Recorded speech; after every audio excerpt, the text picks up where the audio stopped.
dos, tres, cuatro.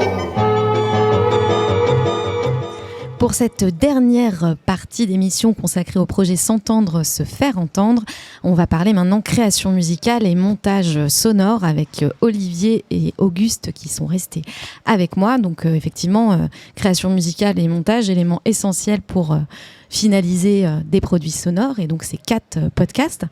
Pour ce travail, 2 partenaires essentiels, l'association Belleville Citoyenne, qui est une association d'éducation populaire, un lieu d'accueil et de ressources pour les jeunes et habitants du 20e, qui propose des activités artistiques, numériques et audiovisuelles. Et dans le cadre du projet, ce sont Billy et Bakary qui ont animé des ateliers de création musicale et d'enregistrement. Et il y avait aussi le collectif 129H, dont RIM fait partie aussi, il me semble, qui est un collectif de slam poésie. C'est aussi un studio d'enregistrement et un label musical français. Pour ces ateliers, c'est Nicolas qui s'est chargé donc de la création musicale, les jingles, la musique, et qui a fait tout un travail aussi de montage sonore. Auguste, est-ce que tu peux nous raconter un petit peu le matériel que vous avez utilisé, comment ça s'est déroulé? Avec Nicolas, on a utilisé des ordi Mac qui étaient parfois difficiles d'accès. Comment ça, difficile d'accès? Au niveau de l'utilisation, c'était périlleux en fait, parce que ça nous prenait beaucoup de temps, okay. Alors qu'on devait se concentrer sur le montage sonore ou la conception de son. Okay. On a aussi utilisé des casques. Et au niveau du matériel informatique, de logiciel, on s'est basé sur ce qu'on appelle GarageBand. Je pense que Olivier peut présenter ce que c'est. Alors oui, en effet, avec Nicolas, on a travaillé sur Mac et quand on n'est pas initié à Mac, il y a tout un travail déjà d'apprentissage à faire. C'est vrai que c'est différent du système PC, ouais, que la plupart d'entre nous avaient l'habitude d'utiliser. Donc il y avait tout ce travail en amont aussi à faire. Et ensuite, donc, on a pu, comme le disait Auguste, utiliser un logiciel qui est intégré sur tous les Mac, qui s'appelle GarageBand, qui permet de faire de la MAO, donc de la musique assistée par ordinateur. Donc ça peut être de la création musicale, comme ça peut être aussi de l'enregistrement. Et Nicolas nous a donc formés à cet outil. Et ce qu'il faut savoir, c'est qu'avant le début du projet, en fait, on avait déjà rencontré le collectif 129H, et notamment Nicolas Célambin, l'ingénieur son, qui nous a formés, nous, ergothérapeutes, donc c'est-à-dire Claire, mais aussi mes 2 autres collègues d'un autre secteur, qui sont Audrey et Marion, qui ont été également formés à cet outil, car c'est un outil en fait qu'on utilise aussi au quotidien dans le cadre de notre travail, c'est-à-dire le Mac, on l'utilise pour faire des enregistrements musicaux. Enfin, moi, je l'utilise pour faire notamment des enregistrements de hip-hop, notamment. J'ai beaucoup de personnes hospitalisées qui font de la musique et qui souhaitent créer des morceaux. Alors, c'est souvent une dominance hip-hop que j'ai actuellement, et c'est aussi dû aussi à la jeunesse du quartier et leurs goûts musicaux. Et donc, on a été formés à cet outil sur 2 séances, pardon. 2 séances où vraiment, il nous a expliqué vraiment les bases de GarageBand pour pouvoir aussi, nous, le transmettre aux participants du projet. D'accord. Et ensuite, du coup, ces séances proprement dites, comment vous avez fait? Vous aviez tout un tas donc des matériaux qui avaient été récoltés, des matériaux sonores récoltés à l'occasion des balades, des textes enregistrés, incarnés, écrits avec rime et ces techniques d'écriture c'est assez originales dont on parlait tout à l'heure. Comment ça s'est passé après? Vous aviez tout ça et comment vous avez fait? On a fait du montage sonore. C'est-à-dire que les sons enregistrés pendant les balades sonores, pendant le temps de slam ou pendant les spectacles, on devait couper le contenu pour trouver le son pertinent et faire un bon montage sonore. On a nettoyé les sons et ensuite on a fait de l'habillage sonore. Qu'est-ce que c'est l'habillage sonore? L'habillage sonore, on l'a fait en fait avec Belleville Citoyenne. Ouais. Donc, en effet, comme le disait Auguste, il y a un long travail d'écoute de tout ce qu'on a pu capter au moment des balades sonores. Donc, il y a beaucoup de choses qui ont été enregistrées. Il y avait beaucoup de matière, et donc toute cette matière, fallait l'extraire et extraire les éléments les plus pertinents. dans l'objectif de construire une création musicale à partir de cette matière musicale. Donc en effet, il y a un travail de découpage, donc d'écoute, de découpage de séquences. On n'allait pas tout garder, bien évidemment. Garder vraiment les moments forts et les moments les plus représentatifs des ballades. Donc voilà, ça on a fait ça tous ensemble. On travaillait souvent en binôme. Donc chacun avait un casque et le groupe devait s'occuper d'une balade. Par exemple, Auguste, Oui, c'est ça, vous êtes occupé, je crois, de la balade. C'était Père-Lachaise. Moi, je me suis plutôt occupé de l'intro, en fait. C'était l'intro, Oui. d'accord. Ah oui, c'est ça. Après, vous êtes répartis. Il faudra trouver une intro, il faudra trouver une conclusion. Parce que moi, c'est une question que je pose parce que comme j'étais là au début du projet, on a vraiment eu ce truc où on se disait bon, nous, on intervient à tel moment, on enregistre des choses, et puis après, le projet évolue. C'est lié aux participants qui sont là à ce moment-là, c'est lié aux intervenants, etc.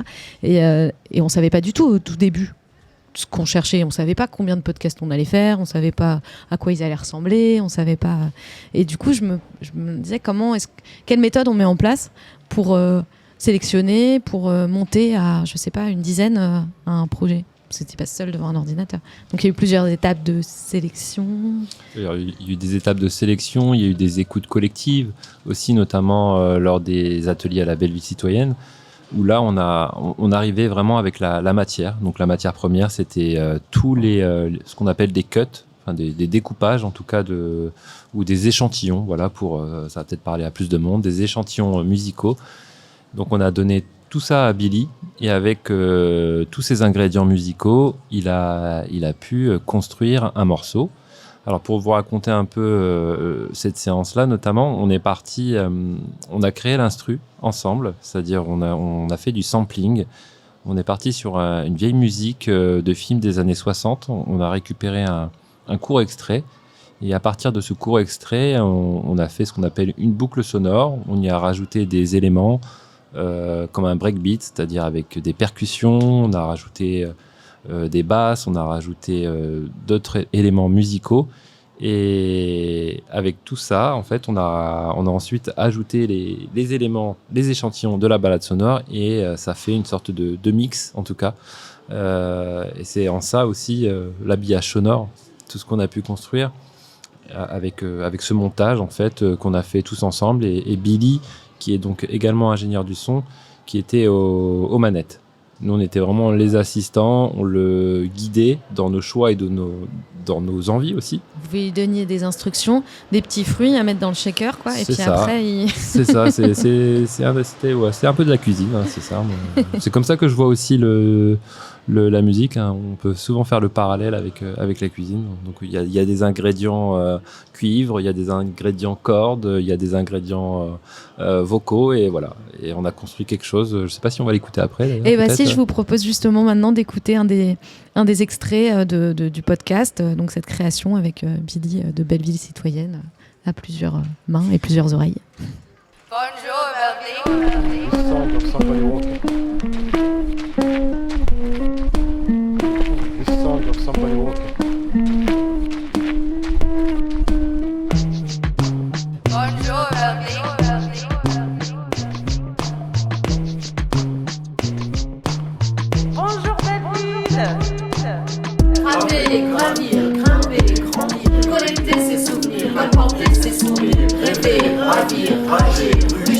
Belleville et son navire, balader son avenir.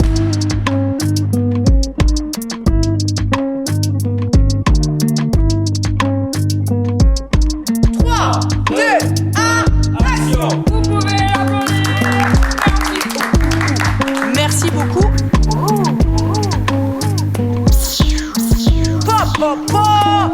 Aïe, poésie, j'écris ton nom. On se retrouve la prochaine fois pour encore plus de jeux de mots, encore plus de rimes, encore plus de la Dalida et de bonne humeur. À tout à l'heure.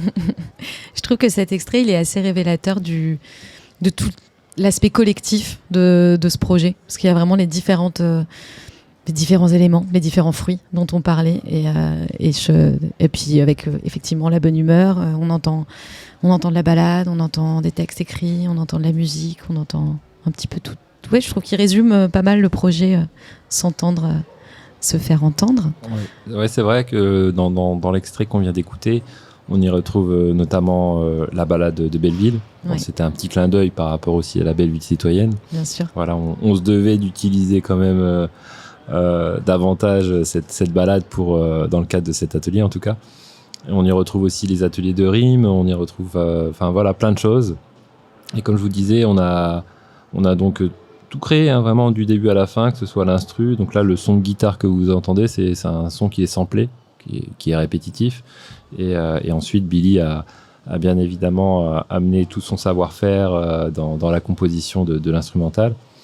Et ensuite, c'était un travail de positionnement, en fait. C'était tous ces éléments, il fallait les positionner pour donner quelque chose de cohérent en lien avec nos balades.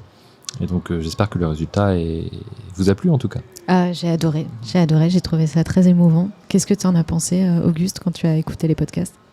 Je trouve que c'était intéressant parce qu'on était complémentaires. Ouais. Ça veut dire que depuis le début du projet, on avait des sensibilités différentes et on avançait tous vers un but commun.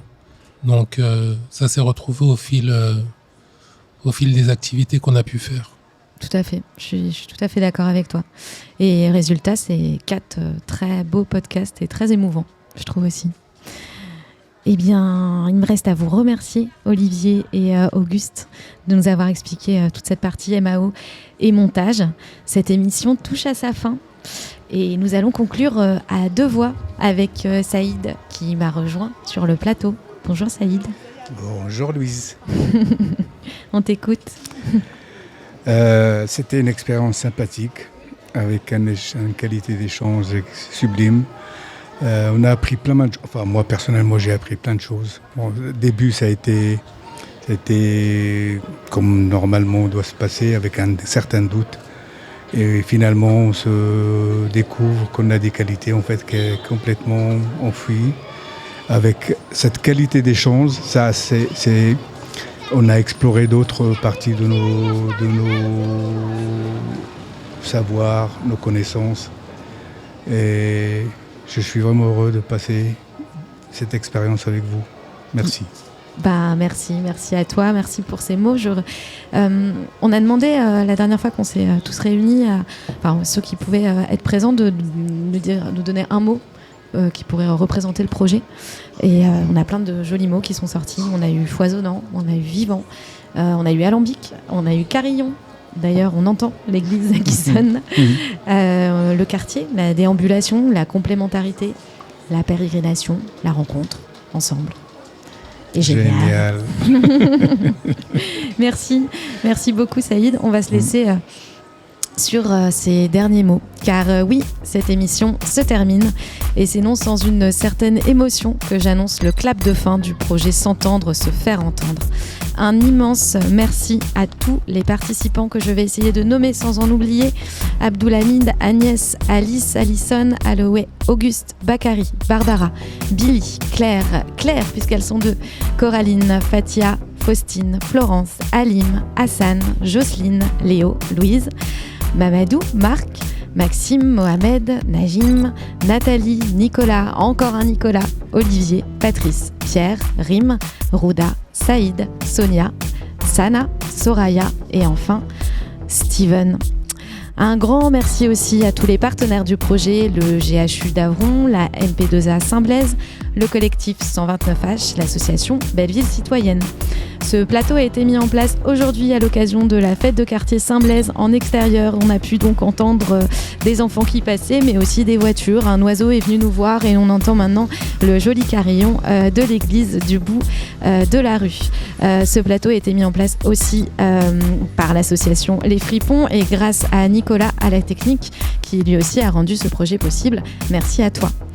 Enfin, pour retrouver les 4 podcasts créés cette année, on vous donne rendez-vous sur le site de la MP2A, mp2a.fr. À très bientôt.